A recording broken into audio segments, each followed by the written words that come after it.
আসসালামু আলাইকুম রহমতুল্লাহ। Welcome to Ruhani's accounting. আজকে উচ্চ মাধ্যমিক হিসাব বিজ্ঞান প্রথম পত্রের অষ্টম অধ্যায় দৃশ্যমান ও অদৃশ্যমান সম্পত্তির হিসাব রক্ষণ, এই চ্যাপ্টারের লেকচার 2। লেকচার 2 তে আমরা কি শিখবো? যে আমরা লেকচার 1 এ যেটা করে আসছি, যে সরলরৈখিক বা স্থির কিস্তিজের পদ্ধতি দিয়ে অবচয় সারণী, অবচয় নির্ণয় করা, এরপরে হচ্ছে জাবেদা এবং খতিয়ান।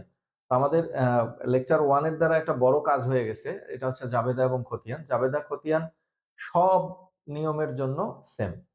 তো আজকে যেটা শিখবো সেটা হচ্ছে উৎপাদন একক পদ্ধতিতে অবচয় নির্ণয় করা। উৎপাদন একক পদ্ধতিতে অবচয় নির্ণয় করা। তাহলে আমাদের এখন আর জাবেদা আর খতিয়ান নিয়ে কাজ না করলেও চলবে, কারণ সবগুলোই সেম। এখন শুধু অবচয় এবং অবচয় সারণীটা যদি আমরা পারি তাহলেই হবে। তো উৎপাদন একক পদ্ধতিতে আমি ধরে নিলাম ১/১/২০২০ সালে একটি মেশিন ক্রয় করা হলো ১,১০,০০০ টাকা মূল্যের। মেশিনটি দ্বারা মোট উৎপাদন হয় হচ্ছে ৫৫,০০০ একক। মোট উৎপাদন হয় হচ্ছে ৫৫,০০০ একক। এখন বলল ২০২০ সালের উৎপাদন ১০,০০০ একক, ২০২১ সালের উৎপাদন, আচ্ছা এটা ২০,০০০ ধরলাম, এটা হচ্ছে ১৫,০০০। ২০২২ সালের উৎপাদন ধরে নিলাম আরেকটা ১৫,০০০ ধরলাম। এরপরে হচ্ছে ২০২৩ সালের উৎপাদন ধরে নিলাম ৫,০০০ একক। আমাদেরকে নির্ণয় করতে বলছে উৎপাদন একক পদ্ধতিতে ৩ বছরের অবচয় এবং অবচয় সারণী। উৎপাদন একক পদ্ধতিতে ৩ বছরের অবচয় এবং হচ্ছে অবচয় সারণী। তো এই পদ্ধতিতে অবচয় নির্ণয় করার ফর্মুলা হচ্ছে, আমি এটা মুছে দিলাম, আমার জাস্ট প্রয়োজন হবে একটা হচ্ছে ২০,০০০ একক, একটা ১৫,০০০ একক, ১৫,০০০ একক এবং হচ্ছে ফাইনালি ৫,০০০ একক। আমাদের ফর্মুলা কি? উৎপাদন একক পদ্ধতিতে প্রথম জানা উচিত, যেটা জানা প্রয়োজন, যেটা সেটা হচ্ছে অবচয় নির্ণয় করার ফর্মুলা। তাহলে প্রথমে নির্ণয় করতে হবে আমাদেরকে একক প্রতি অবচয়। উৎপাদন একক পদ্ধতিতে একক প্রতি অবচয় হচ্ছে মেশিনের মোট মূল্য বিয়োগ ভগ্নাবশেষ মূল্য, সম্পত্তির মোট মূল্য মাইনাস হচ্ছে ভগ্নাবশেষ মূল্য, ভাগ হচ্ছে মোট উৎপাদন, মোট উৎপাদন। তাহলে মোট মূল্য কত আছে? ১,১০,০০০, ভগ্নাবশেষ মূল্য 0, ভাগ হচ্ছে ৫৫,০০০। তার মানে এটা হচ্ছে ২ টাকা। একক প্রতি অবচয় কত হচ্ছে? ২ টাকা। সুতরাং ২০২০ সালের অবচয় হবে এই যে উৎপাদন আছে ২০ সালের, সেইটাকে একক প্রতি অবচয় দ্বারা গুণন হবে। ২০২০ সালের অবচয় হবে এই যে ২০২০ সালের উৎপাদনকে একক প্রতি অবচয় দ্বারা গুণ হবে, তার মানে ৪০,০০০ টাকা। ২০২১ সালের অবচয় ১৫,০০০ গুণন ২ সমান কত টাকা? ৩০,০০০ টাকা হবে। এরপরে হচ্ছে সুতরাং ২০২২ সালের অবচয় কত হবে? এটাও হবে ১৫,০০০ গুণন ২ সমান হচ্ছে ৩০,০০০ টাকা। তাহলে এই পদ্ধতিতে যদি অবচয় নির্ণয় করতে বলে, আমাদের প্রথম কাজ হচ্ছে একক প্রতি অবচয় নির্ণয় করা। এরপরে হচ্ছে যে সালের অবচয় নির্ণয় করতে বলবে ওই সালের উৎপাদনকে গুণন হবে একক প্রতি অবচয় দ্বারা। তার মানে এইখানে প্রতি বছরের উৎপাদনের পরিমাণটা দেয়া থাকবে। এই হচ্ছে আমাদের অবচয়। তাহলে আমার অঙ্ক করার জন্য যেটা যেটা লাগবে, একটা হচ্ছে ৪০,০০০, একটা ৩০,০০০, আর হচ্ছে ২২ সালের হচ্ছে ৩০,০০০। আচ্ছা, আরেকটা আলোচনা এখানে করে নেই। এই উৎপাদন একক না হয়ে অনেক সময় এটাকে যান্ত্রিক ঘন্টা হার বলতে পারে, একই নিয়ম, জাস্ট এখানে যান্ত্রিক ঘন্টা হার। তাহলে এই যে মোট উৎপাদন দিয়ে ভাগ না করে আমরা তখন মোট ঘন্টা দ্বারা ভাগ করব, মোট কর্মঘন্টা দ্বারা ভাগ করব। তখন কিন্তু এখানে বলবে মোট কর্মঘন্টা, ৫৫,০০০ একক না বলবে, তখন বলবে হচ্ছে ৫৫,০০০ ঘন্টা।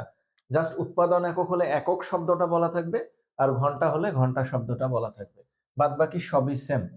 তাহলে এখন যেটা দেখবো সেটা হচ্ছে যে অবচয় সারণী একই রকম হবে। এটা হচ্ছে সাল, ৩টা সাল, একটা হচ্ছে ২০২০ সাল, ২০২১ সাল, 2022 সাল, এটা হচ্ছে সাল বা বছর। এরপরে প্রারম্ভিক মূল্য কত টাকা ছিল? প্রারম্ভিক মূল্য 1,10,000 টাকা। তাহলে এটা হচ্ছে 1,10,000 টাকা, 1,10,000 টাকা। এরপরে হচ্ছে অবচয়। অবচয় কত হচ্ছে? অবচয় ছিল প্রথম বছর 40,000, পরের বছর 30,000, পরের বছর 30,000। ক্লিয়ার? এরপরে নির্ণয় করব হচ্ছে পুঞ্জীভূত অবচয়।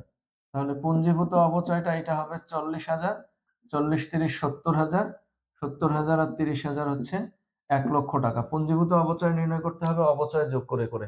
এই যে 40,000, 40, 30, 70,000, 70 আর 30 হচ্ছে 1,00,000 টাকা। এরপরে নির্ণয় করব আমরা সমাপনী মূল্য। সমাপনী মূল্য নির্ণয় করার নিয়ম মনে আছে কি তোমাদের? কি করতে হয়? প্রারম্ভিক মূল্য থেকে পুঞ্জীভূত অবচয় বাদ দিতে হয়। তাহলে 1,10,000 থেকে যদি আমরা 40,000 বাদ দিই তাহলে 70,000। 1,10,000 থেকে যদি আমরা 70,000 বাদ দিই তাহলে 40,000। 1,10,000 থেকে যদি আমরা 1,00,000 টাকা বাদ দিই তাহলে হচ্ছে 10,000 টাকা। এই হচ্ছে অবচয় সারণী। এখান থেকে যদি জাবেদা করতে বলতো 3 বছরে, একই রকম 3 দুগুণ 6 আর প্রথম বছরের জন্য একটা বেশি, 7টা জাবেদা করতে হতো। প্রথম জাবেদা হবে এইটা, 1 নাম্বার জাবেদা। এটা হবে 2 নাম্বার, এটা হবে 3 নাম্বার। এটা হবে মেশিন ডেবিট, নগদান বা ব্যাংক হিসাব ক্রেডিট। এরপরে অবচয় ডেবিট, পুঞ্জীভূত অবচয় ক্রেডিট। তারপর হচ্ছে আয় সারাংশ ডেবিট, অবচয় হিসাব ক্রেডিট। এটা হবে জানুয়ারি 1, এটা হবে ডিসেম্বর 31, ডিসেম্বর 31। 21 সালে গিয়ে 2টা জাবেদা হবে, 4 নাম্বার এবং 5 নাম্বার। অবচয় পুঞ্জীভূত অবচয় 30,000, আয় সারাংশ এবং হচ্ছে অবচয় 30,000। তৃতীয় বছরে গিয়ে 6 নাম্বার এবং 7 নাম্বার। অবচয় পুঞ্জীভূত অবচয় 30,000, এরপরে হচ্ছে আয় সারাংশ এবং অবচয় 30,000 টাকা। এরপরে কি কি নির্ণয় করতে বলতে পারে? সেটা হচ্ছে খতিয়ান। খতিয়ান তো তোমরা পারবাই যদি জাবেদা পারো। তো আমাদের আরো একটা নিয়ম শেষ হয়ে গেল। এখন যে নিয়মটা দেখবো সেটা হচ্ছে বর্ষ সংখ্যার সমষ্টি পদ্ধতি। বর্ষ সংখ্যার সমষ্টি পদ্ধতি।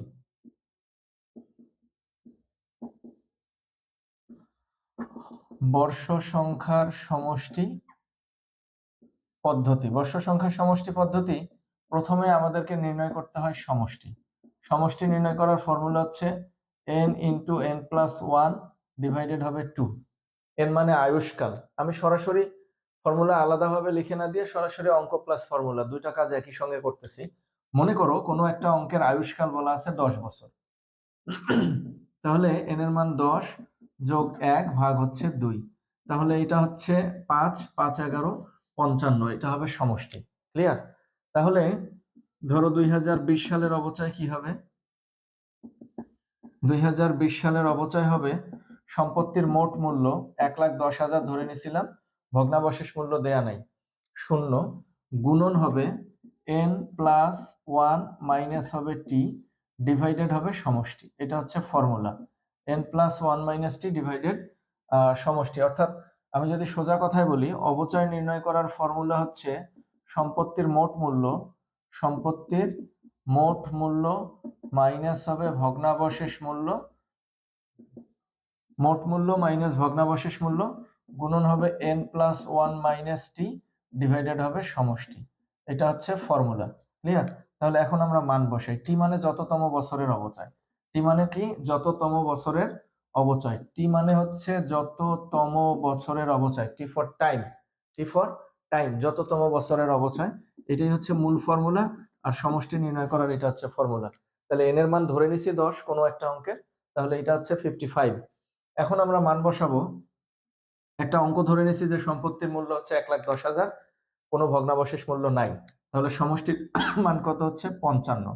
এখানে n এর মান কত? 10। এই যে n প্লাস 1 মাইনাস টি, n এর মান 10 যোগ 11, টি এর মান হচ্ছে 1। টি এর মান কত? 1। কারণ হচ্ছে এটা কত সাল? 2020 সাল মানে প্রথম বছর। 2020 সাল মানে কি? প্রথম বছর। আর টি মানে যততম বছরের অবচয়।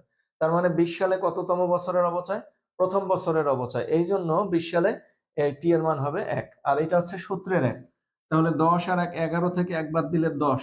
এটা ভাগ করলে কত হচ্ছে? 2000। এটা ভাগ করলে কত হচ্ছে? 1,10,000 ভাগ হচ্ছে 55। তাহলে 2000 গুণন হচ্ছে 10। তার মানে 20 সালের অবচয় হবে হচ্ছে 20,000। তাহলে 21 সালের অবচয় কত হবে? 21 সাল মানে কি? 21 সাল মানে দ্বিতীয় বছর, তাহলে 10 যোগ 1 বিয়োগ 2 ভাগ হচ্ছে 55, তার মানে 9 দুগুণ কত টাকা হবে? 18,000 টাকা হবে অবচয়। অনুরূপ ভাবে 2022 সালের অবচয় কি হবে? এটা হবে 1,10,000 বিয়োগ 0 গুণন হবে 10, 22 মানে কত বছর? তৃতীয় বছর, তাহলে বিয়োগ হবে 3 ভাগ হবে হচ্ছে 55, তাহলে এটা হচ্ছে 2000, 11 থেকে 3 বাদ দিলে 8, 8 দুগুণ হচ্ছে 16,000। তাহলে আমাদের অবচয় সারণী তৈরি করতে আমার এই তিনটা মান লাগবে। প্রথম বছরের অবচয় 20,000, পরের বছর 18,000, পরের বছর হচ্ছে 16,000। তাহলে এখন আমরা যেটা দেখব সেটা হচ্ছে অবচয় সারণী। একই ছক আমি শুরুতেই প্রথম লেকচারেই বলছি যে তিনটা নিয়মের অবচয় সারণীর ছকটা হবে সেম। এখন অবচয় সারণী করতে বললে করবা, না বললে করবা না। আর যদি অবচয় সারণী করতে না বলে আমাদের দরকার কি? এই জাবেদা টাকা বসানোর জন্য অবচয়টা দরকার। এই জন্য অবচয় নির্ণয় করে নিবেন। কয়টা বছর? তিনটা। একটা হচ্ছে 20 সাল, একটা হচ্ছে 21 সাল, আর একটা হচ্ছে 22 সাল।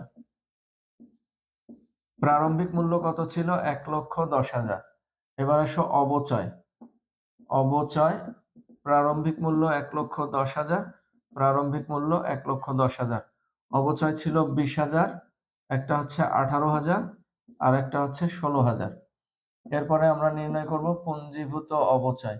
তাহলে এটা হচ্ছে 20 আর 18 হচ্ছে 38, 20 যোগ 18 38 যোগ হচ্ছে 16, তার মানে 54,000। 54,000। তাহলে প্রারম্ভিক মূল্য, অবচয়, পুঞ্জীভূত অবচয় আর হচ্ছে সমাপনী মূল্য। তাহলে সমাপনী মূল্য নির্ণয় করার নিয়ম কি? প্রারম্ভিক মূল্য থেকে পুঞ্জীভূত অবচয় বাদ, 110 থেকে 20 বাদ, তাহলে এটা হচ্ছে 90,000। আবার 110 থেকে 38 বাদ, এটা হচ্ছে 72,000 টাকা।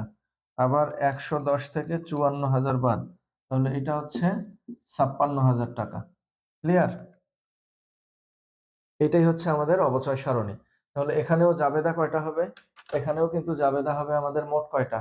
জাবেদা হবে 3 বছরের জন্য 3 দুগুণ 6 আর 1 7। এটা হবে 1 নাম্বার জাবেদা, এটা 2 নাম্বার, এটা 3 নাম্বার, এটা হচ্ছে 4 নাম্বার, এটা 5 নাম্বার, এটা 6 নাম্বার এবং এটা হচ্ছে 7 নাম্বার। প্রথম জাবেদা মেশিন, নগদান বা ব্যাংক, এরপর অবচয়, অবচয় পুঞ্জীভূত অবচয় বা জমাকৃত অবচয় বা অবচয় সঞ্চিতি, তারপর আয় সারাংশ আর অবচয়। এটা অবচয় পুঞ্জীভূত অবচয়, আয় সারাংশ অবচয়, অবচয় পুঞ্জীভূত অবচয়, আয় সারাংশ অবচয়। এরপরে আমাদের কাজ কি? খতিয়ান প্রস্তুত করা। আজকের ভিডিও এই পর্যন্তই। Best of luck. আল্লাহ হাফেজ। আসসালামু আলাইকুম ওয়া রাহমাতুল্লাহ।